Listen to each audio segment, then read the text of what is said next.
Na aula de hoje vamos estudar sobre a vida, a obra e o pensamento desse grande padre da igreja que foi São Cipriano de Cartago, escritor e grande teólogo do século III. Então, a aula de hoje será sobre esse grande santo da igreja antiga, São Cipriano de Cartago. Cartago, no norte da África, é uma região que floresceu muito no cristianismo. Grandes santos, grandes pregadores de lá. Exemplo disso teremos praticamente um século e meio depois em Santo Agostinho de Hipona. Então, todo aquele lá, o norte da África, que era uma região muito romanizada, nós vamos ter aí o exemplo de grandes pensadores, de grandes padres da igreja que viveram naquela região de Cartago, do norte da África setentrional e depois também naquela parte da África oriental, no Egito, até perto de toda aquela Ásia Menor do Oriente Médio. Pois muito bem, então, em primeiro lugar, Cipriano, ele foi bispo de Cartago entre os anos 249 e 258. Então, praticamente, ele teve aí 9 anos de ministério episcopal. A sua biografia escrita pelo diácono Pôncio, Vita Sancti Cipriani, escrita por Pôncio, como disse, é um panegírico, onde exalta as virtudes de São Cipriano de Cartago. As atas do seu martírio também é um documento com mais bases históricas, inclusive, do que o mesmo panegírico de Pôncio. É porque quando alguém escreve um panegírico, o panegírico significa aquele discurso que se fazia diante de toda a assembleia para louvar, era um gênero literário muito usado na antiguidade, onde se louvavam as virtudes de personalidades, seja elas estando presente, seja de tempos passados. Então, panegírico, um discurso diante de toda a assembleia, com caráter laudatório, ou seja, para louvar, exaltar as virtudes de algumas personalidades, seja estejam elas presentes ou personalidades do passado. Os padres, nos seus sermões, por exemplo, muitas vezes fazem panegíricos, sobretudo na festa dos mártires. Eles louvam as virtudes dos mártires. E também alguns dos seus escritos biográficos, como é o caso da vida de São Cipriano, que nós temos escrita pelo diácono Pôncio, que conheceu de primeira mão o grande bispo de Cartago. Então, mas nós temos também as atas do seu martírio, que vai narrando detalhes da sua vida e, sobretudo, do seu momento final, em que São Cipriano entrega a sua vida por Cristo. Ele é um converso, ele não era cristão, ele adere ao cristianismo por volta dos anos 246 e 249. Como vocês podem ver, São Cipriano convertido por volta do ano 246 e já ele é tornado bispo no ano 249. Portanto, é uma eleição episcopal, por assim dizer, uma carreira eclesiástica muito veloz, muito rápido. De fato, seus inimigos e detratores vão acusar Cipriano de irregularidades na sua ordenação episcopal, devido primeiro à sua vida, que antes ele não era cristão, era pagão, a sua vida de converso, e depois também essa rápida ascensão na vida eclesial. Provavelmente Cipriano se converte ao cristianismo levado por causa dos escritos de Tertuliano e também do grande apologista Minúcio Félix.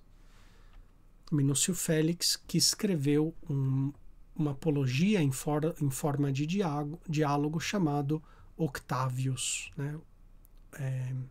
Otávio, onde ele vai dialogando com esse pagão chamado Otávio e demonstrando a veracidade do cristianismo.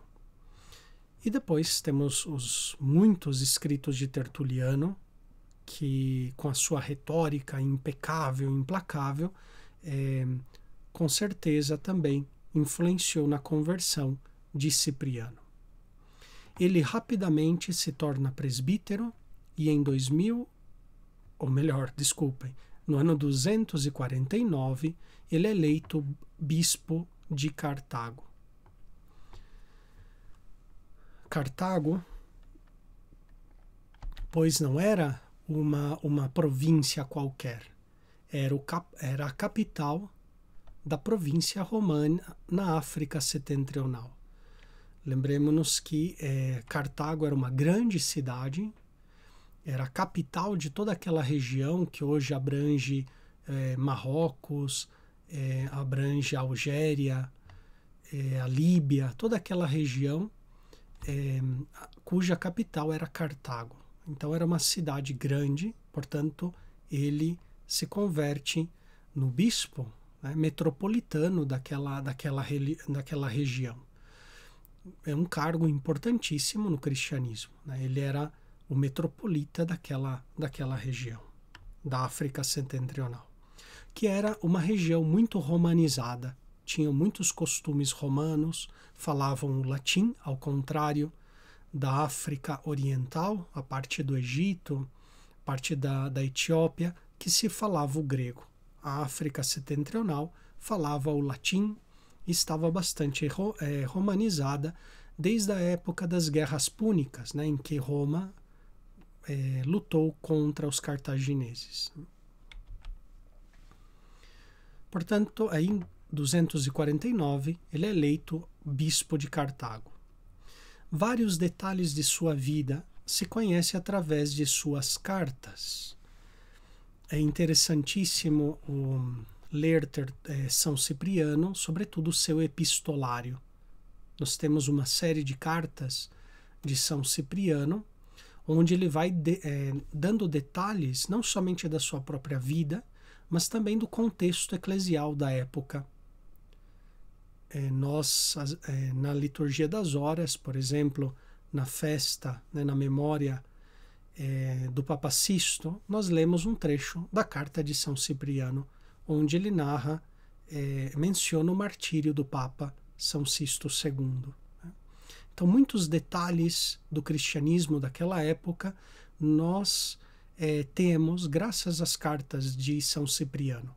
Então, é um documento histórico muito importante para o estudo, o conhecimento do cristianismo do século III e também da situação de perseguição dos cristãos naquela região. Lembrando, ainda estamos num período de perseguições. Estamos aí entre duas perseguições importantes, né? Então, Cipriano, ele vivenciou a perseguição de Décio por volta do ano 252, né, ou 251 a 254 aproximadamente, okay? E depois ele vai entregar a vida por Cristo e pela fé no ano 258 na perseguição de Valeriano. Né? A perseguição de Décio foi muito cruel, porque Décio não queria fazer mártires, ele queria simplesmente fazer apóstatas. Então, ele mandava torturar os cristãos, mas não matá-los. Né? Queria simplesmente torturar até que eles renegassem da sua fé, mas sem matá-los, né? De maneira assim a criar apóstatas da fé cristã. E nessa perseguição nós veremos Cipriano, sendo já bispo, ele foge, ele escapa, ele se esconde durante essa perseguição, como muitos outros, né? Que também desconfiando de si mesmos, com muita sabedoria, né? E não abusando da graça de Deus, se esconderam, sabendo da própria fraqueza diante das torturas, diante das perseguições. Então Cipriano, na perseguição de Décio, ele foge. Também os seus acusadores vão jogar isso na cara de Cipriano, vão tentar criticá-lo por isso, como se ele estivesse abandonando as ovelhas, coisa que não é verdade, porque ainda no exílio, Cipriano continua escrevendo cartas à sua comunidade de Cartago e aos bispos irmãos para governar e orientar os cristãos no momento da perseguição. Então, vários detalhes de sua vida se conhecem através de suas cartas. Cipriano viveu célibe e pôs sua fortuna a serviço da igreja e dos necessitados, como ele fala na carta 62 e na carta 76. Então, São Cipriano também é conhecido como um grande pastor da caridade, no serviço dos mais necessitados, dando exemplo, ele mesmo, na primeira pessoa, de desprendimento de todas as coisas, das suas riquezas, para o serviço dos pobres, a ajuda à igreja. Então ele doou as suas posses, as suas riquezas à igreja e aos necessitados, dando um exemplo de seguimento de Jesus, de desprendimento, de pobreza também evangélica, imitando os passos de nosso Senhor Jesus.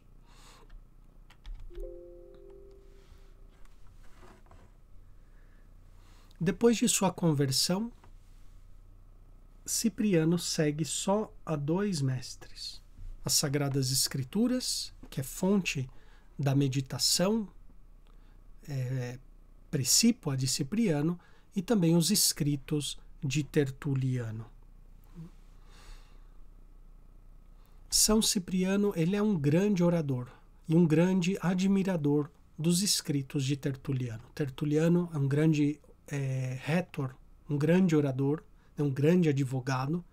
A sua argumentação é uma argumentação vibrante,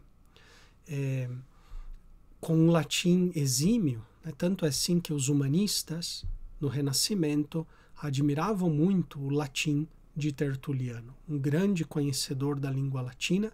Tertuliano também escrevia no grego.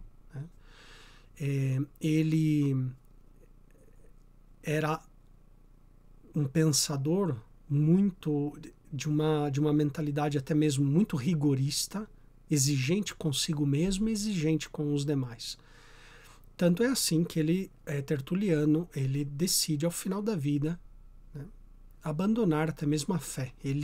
Por isso, Tertuliano não é um padre da igreja, é simplesmente um escritor eclesiástico, porque uma das características fundamentais para alguém ser considerado um padre da igreja, além da sua antiguidade, ter vivido nos primeiros séculos, além da sua doutrina sublime, também é a comunhão dos santos e a comunhão na igreja. Então, ele tendo abandonado a igreja católica, por isso ele não se converte assim em um padre da igreja. Um padre da igreja é, por assim dizer, para nós um canal diáfano de Cristo Jesus, um instrumento que Jesus usa para nos legar esse grande patrimônio da nossa fé. Por isso eles são os nossos pais na fé.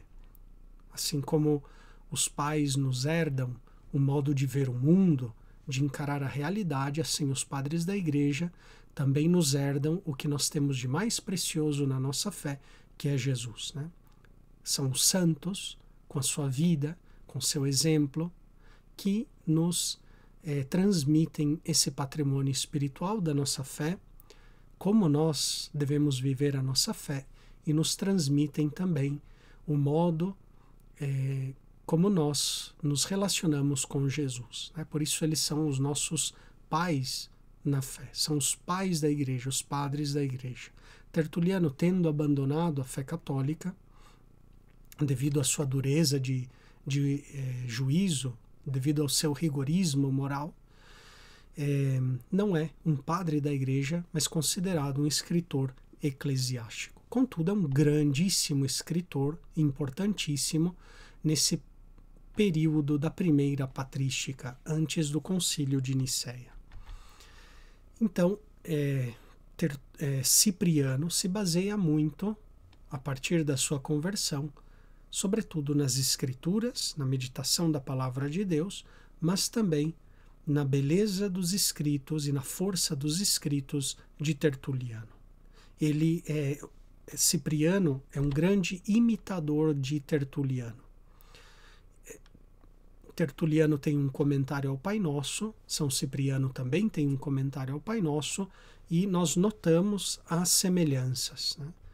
Tertuliano, por exemplo, tem um escrito sobre a penitência, São Cipriano também, e tem muitas reminiscências, né, da obra de Tertuliano nos escritos de Cipriano, né? Cipriano se inspira muito no seu mestre, né? Diz aí o seu biógrafo, o diácono Pôncio, que muitas vezes nas tardes Cipriano pedia para o diácono, né, dá-me magistrum, ou seja, dai-me o mestre, ou seja, que era Tertuliano. Queria ler os escritos de Tertuliano. Foi o grande inspirador também dos escritos de Cipriano, mas de um ponto de vista muito mais pastoral, de muito mais de caridade cristã, do que Tertuliano com seu rigorismo moral.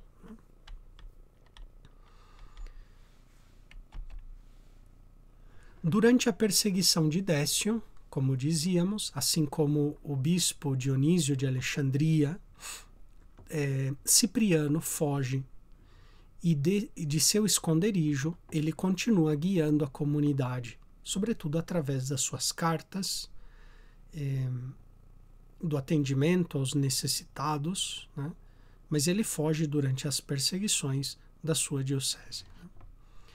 Depois da perseguição, Cipriano readmitiu os lapsi,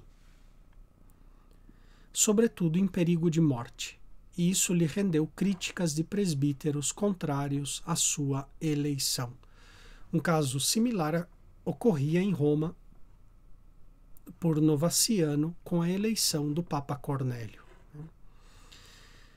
Então, os lapsus no latim significa um caído, aquele que caiu. Os lapsi são aqueles que negaram a fé nas perseguições. Tinham esses lapsi, que eram chamados os turificati, né? Tus, no latim, significa incenso. Os turificati são aqueles que deitaram incenso aos ídolos durante a perseguição, né?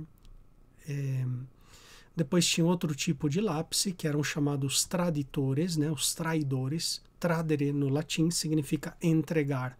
Eram aqueles que entregaram os livros sagrados, né? A Sagrada Escritura, os escritos sagrados, para as autoridades romanas, né? Eram os traditores. E depois tinha outro tipo de lapsi, que eram os assim chamados os libellati, né? Libellus no latim significa era um documento, né? Um livro, um livrinho, um documento, uma espécie de certificado, onde eles não deitavam incenso aos deuses ou à imagem do imperador, mas eles compravam um certificado de sacrifício, né? Então você tinha que ir lá, sacrificava a imagem do imperador, sobretudo na perseguição de Décio. Foi a primeira perseguição geral, todo o império devia sacrificar. E quando alguma pessoa ia lá, sacrificava, ele recebia esse certificado, uma espécie de certificado, né? Então esse documento servia para a pessoa, para ele comprovar que já tinha sacrificado a imagem do imperador aos ídolos, né? Então tinha alguns cristãos que não queriam sacrificar, mas compravam o certificado, né? Esses lapsi, que também é uma forma de renegar, né, a fé católica, renegar a Cristo, é uma forma também de fraqueza, né, humana, eram chamados de libellati. ou seja, eles compravam esse certificado, corrompendo as autoridades romanas, né? Então, esse era um problema dos Lapsi. O que fazer com os Lapsi? Aqueles que renegaram a fé diante da perseguição de Décio. Pois alguns diziam que eles deveriam fazer penitência até o final da vida, né? Fazer penitência pública na igreja, serem excluídos dos sacramentos, das celebrações litúrgicas até o fim da vida. Outros, como em Roma, Papa São Cornélio, não. Diziam que depois de dar-lhes a penitência, eles deveriam ser perdoados e readmitidos à comunhão eclesial, né? Então, o Papa Cornélio, em Roma, e São Cipriano, em Cartago, no norte da África, tinham essa praxe de readmitir os Lapsi depois de uma penitência, né? Da penitência, e de dar-lhes a penitência lhes dava absolvição dos seus pecados de ter renegado a Cristo durante as perseguições. Mas tinha alguns presbíteros, tanto em Cartago como também em Roma, como Novaciano, que eram contrários, né, à eleição dos seus bispos, que não gostavam muito dessa prática da igreja de perdoar os pecados, né? Então, Novaciano começa um cisma em Roma, o assim chamado, precisamente, cisma de Novaciano, e Cipriano experimentou também dificuldades em Cartago por causa desses presbíteros contrários à sua eleição. Lembrando que Cipriano foi ordenado bispo muito rápido, né? Desde a sua conversão até a sua ordenação episcopal transcorreram simplesmente 3 anos, né? Um tempo muito, muito breve. Depois da perseguição de Décio, Cipriano reúne um concílio africano, né, na África Setentrional, aí pela Páscoa do ano 251, para ver a questão dos Lapsi. E Cipriano, em comunhão com Roma, ele institui, por assim dizer, estabelece, né, como bispo daquela região metropolitana importante no norte da África, ele estabelece que se deve administrar a penitência aos Lapsi e readmiti-los à comunhão eclesial. Como se fazia também em Roma, como se estava fazendo também em Roma. Então aí vemos o exemplo, pois, de misericórdia, e também aí vemos o tema da administração do sacramento da penitência pela igreja, a igreja que recebeu de Cristo o poder das chaves para atar e desatar e para perdoar todo tipo de pecado, né? Assim como os fariseus, né, eles se escandalizavam de que Jesus tivesse autoridade para perdoar os pecados, assim também alguns, inclusive membros da igreja, como nós vemos aqui, no caso de Novaciano em Roma, ou esses presbíteros ali em Cartago, que se escandalizavam do poder da igreja também recebida de Cristo, como corpo de Cristo, né, como esposa de Cristo. A igreja também recebe esse poder derivado de Cristo de perdoar os pecados, né, de readmitir aqueles Lapsi à comunhão da fé. Então esse concílio cartaginês readmite a comunhão os Lapsi, que haviam, por fraqueza, debilidade, negado a fé. Contudo, Cipriano ele entra em uma polêmica, né, que vai durar praticamente até a morte do Papa Estevão. Então, por volta do ano 254, o Papa Cornélio ele morre, né, e é substituído pelo Papa Santo Estevão, né, que teve o seu pontificado dos anos 254 a 257. Então, Cipriano ele se manteve em boa relação com os papas, sobretudo Cornélio, e com seu sucessor Lúcio, desculpem, falece depois o Papa São Lúcio, né, depois de Cornélio. E o problema veio com o pontificado do Papa Santo Estevão, dos anos 254 a 257. Roma já antes admitia os que foram batizados por hereges sem rebatizá-los. O costume romano impunha-lhe somente as mãos. Já a tradição cartaginesa era rebatizá-los.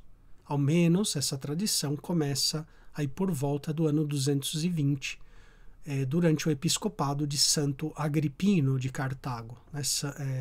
Santo Agripino, também mártir, bispo de Cartago, segundo os relatos dos padres dos primeiros séculos, foi ele que teve o primeiro costume de rebatizar. Né? Foi ele que começou essa tradição de rebatizar.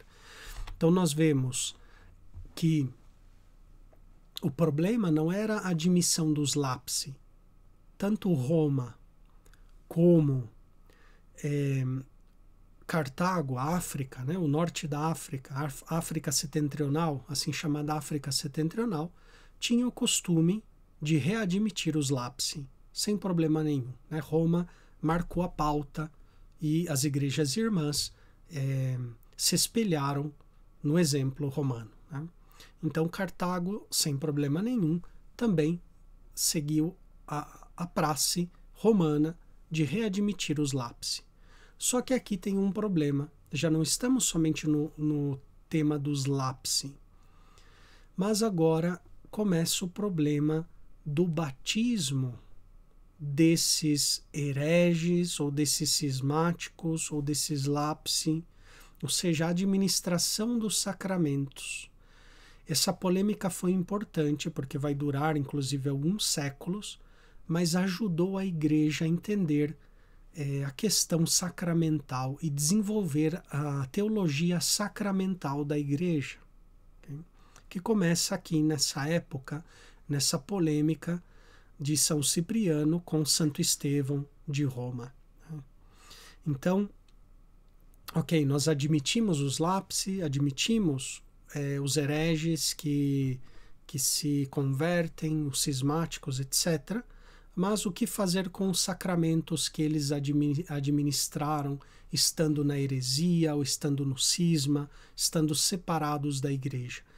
Porque eles pensavam que, visto que o cismático, o herege, está separado da igreja, né, na mentalidade africana, pelo menos da África setentrional, estando o cismático, o herege, separado da igreja, não estando em comunhão com a igreja, portanto, a graça de Cristo deriva da igreja.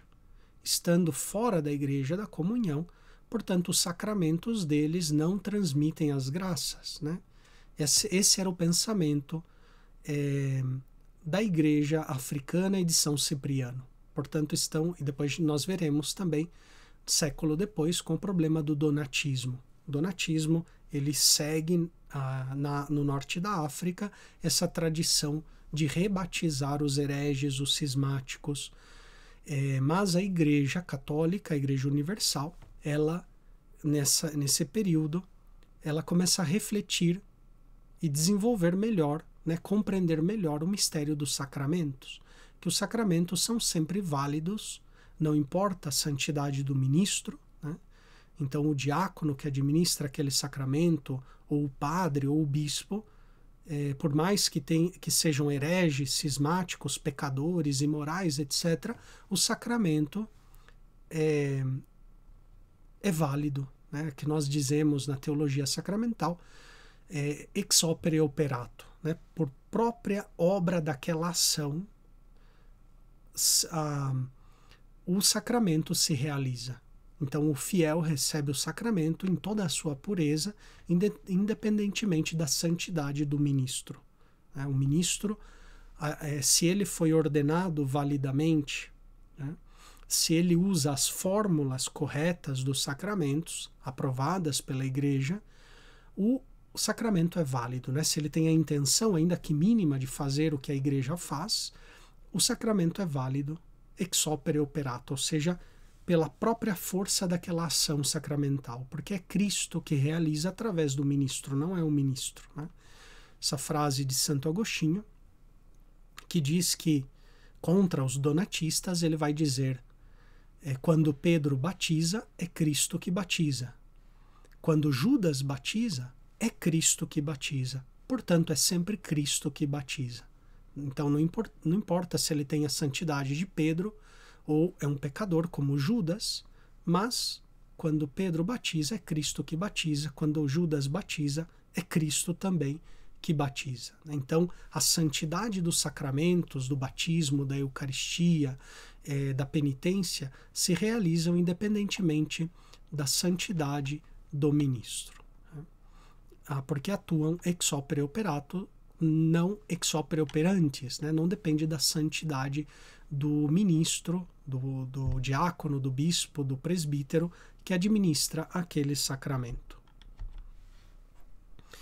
Mas aí na África, como eles diziam, tinha essa praxe diferente da praxe romana e universal, por assim dizer, de que aqueles que tinham recebido os sacramentos estando na heresia ou estando no cisma, essas regiões, o que elas faziam? Rebatizavam aquelas pessoas arrependidas que queriam outra vez voltar para o seio da Igreja. Roma, então, o Papa Estevão, ele corrigiu essa praxe africana, escrevendo para Cipriano para que observasse o costume da Igreja Católica, da Igreja católico no sentido de universal, da Igreja espalhada por todo o mundo, que não rebatizava, visto que os sacramentos são sempre válidos pela força de Cristo, quando o ministro foi ordenado validamente, quando ele usa a matéria, a forma correta e tem a intenção de fazer o que a Igreja faz, ainda que mínima, pois o sacramento é sempre válido. Então a Igreja Romana defendeu a tradição que vem dos apóstolos da validade dos sacramentos, independentemente da santidade dos seus ministros. Então começou um conflito bastante duro, encrespado, entre o Papa Estevão e São Cipriano de Cartago. São Cipriano, o Papa Estevão quer fazer prevalecer o uso romano em Cartago e entra em conflito com Cipriano, que reescreve o capítulo 4 do De Unitate Ecclesiae. Então, Cipriano havia escrito um primeiro livro sobre a Igreja no período patrístico, um livro dedicado ao tema da Igreja, da unidade da Igreja, foi escrito justamente por São Cipriano. No capítulo 4 desse livro, Cipriano vai falar sobre o primado de Pedro. Então tem duas redações esse capítulo 4. Tem uma primeira redação que os estudiosos dizem que escrita antes do conflito com o Papa Estevão, onde Cipriano defende o primado de Roma, o primado papal, dizendo que o Papa tem o primado de todas as igrejas, é ele o chefe que tem autoridade jurídica sobre todas as igrejas do orbe. Já depois do conflito com o Papa Estevão, Cipriano ele dá um marcha ré e ele refaz e republica esse capítulo 4 da obra, onde ele não menciona mais o tema do primado, mas ele fala simplesmente da autoridade de Pedro. Então nós temos duas redações do capítulo 4 do De Unitate Ecclesiae de São Cipriano. Cipriano depois encontrou apoio no bispo de Cesareia da Capadócia, chamado Firmiliano, e no Concílio Africano do ano 256. Né? Então, praticamente Cipriano reuniu a África inteira contra o Papa Santo Estevão. Né? A ruptura não se deu devido ao martírio do Papa Estevão no ano 256. Né? Então, quase houve um grande cisma africano, toda a África setentrional, apoiado, encabeçado inclusive pelo grande bispo São Cipriano, contra o costume, defendendo o costume africano contra o costume da Igreja Romana e da Igreja universal, né, espalhada em todo o mundo habitado naquela época. Né? Então, o Papa Estevão é martirizado e, portanto, a polêmica entre ele e Cipriano fica por aí. Né? E em seguida, também, alguns anos depois, Cipriano também vai dar o seu testemunho entregando a sua vida a Cristo. E, sobretudo, o seu martírio nós conhecemos através das atas que o narram. E no dia 30 de agosto do ano 257, ou seja, um ano depois da morte do Papa Estevão, aproximadamente, né? Sempre essas datas, às vezes um ano mais, um ano menos, etc. Né? Ele é chamado frente ao procônsul que o exilia. E do exílio, Cipriano escreve as cartas 76 a 81, né? Narrando um pouco a situação do seu exílio. Depois ele retorna, depois de um ano, e é arrestado outra vez, encarcerado no dia 13 de setembro, e no dia seguinte é decapitado. Então, portanto, no dia 14 de setembro do ano 258. Quais são as obras, os escritos de São Cipriano? E faço uma breve menção, um pouco ao conteúdo de cada uma. Então, ele tem uma obra, possivelmente uma das primeiras obras dele, que é o De Habitu Virginum, ou seja, sobre o hábito das virgens, né, a vestimenta das virgens.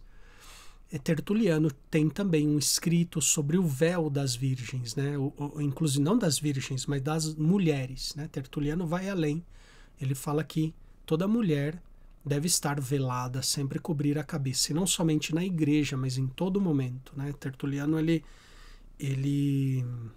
tem uma mentalidade pois muito estrita, muito restrita. Né? O De Habitu Virginum é escrito quase concomitantemente com a Epístola 4.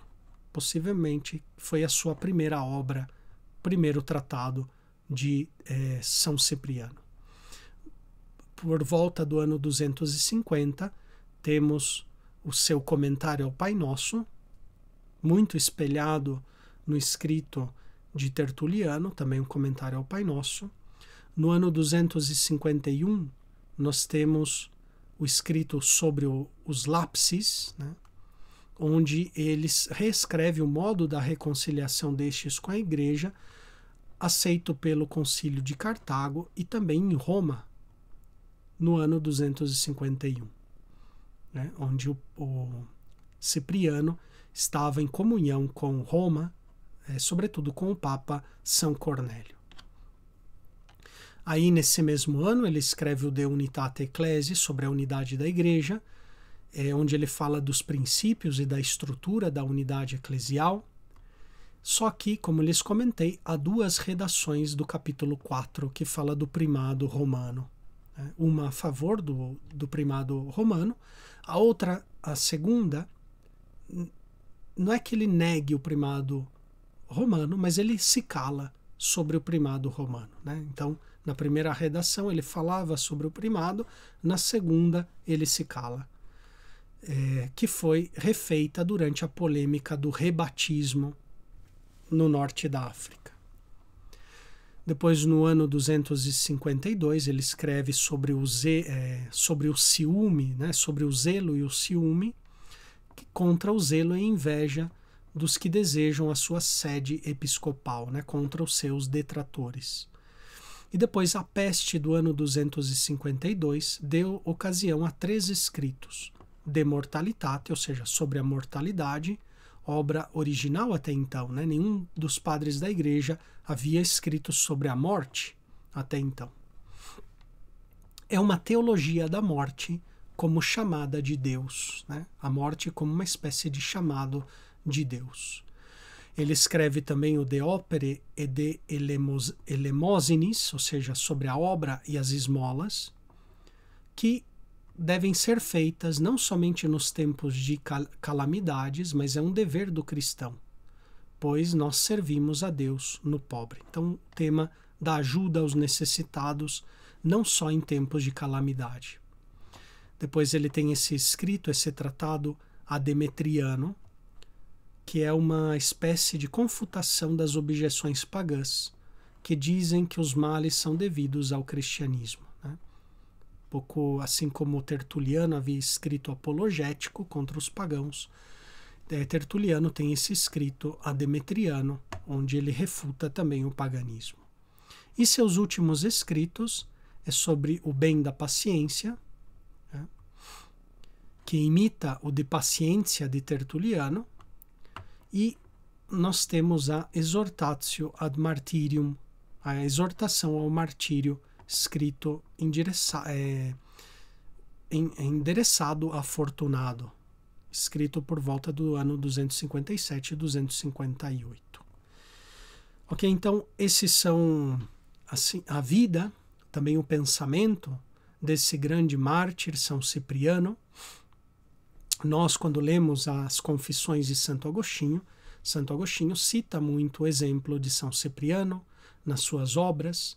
Vemos no livro das Confissões que a mãe de Santo Agostinho, Santa Mônica, tinha muita devoção a São Cipriano. Todo o norte da África, ele era considerado como um grande patriarca da fé ali no norte da África. Mas, infelizmente, os donatistas, que era esse grupo cismático, se baseavam muito nos textos de Cipriano para impulsionar, por assim dizer, para propagar as suas doutrinas cismáticas heréticas, né? Aí Santo Agostinho, com muita habilidade e sabedoria divinas, ele consegue depois retorcer os donatistas e defender veementemente a fé católica, né? Então, nessa aula, eu gostaria de apresentar para vocês justamente isso, né? Os escritos de São Cipriano, a sua vida e também o seu testemunho de entrega a Cristo no martírio e também o seu amor à igreja, apesar das dificuldades e até mesmo dos conflitos que ele encontrou no seu tempo. Então vamos também pedir a intercessão desse grande santo, desse grande mártir da nossa fé.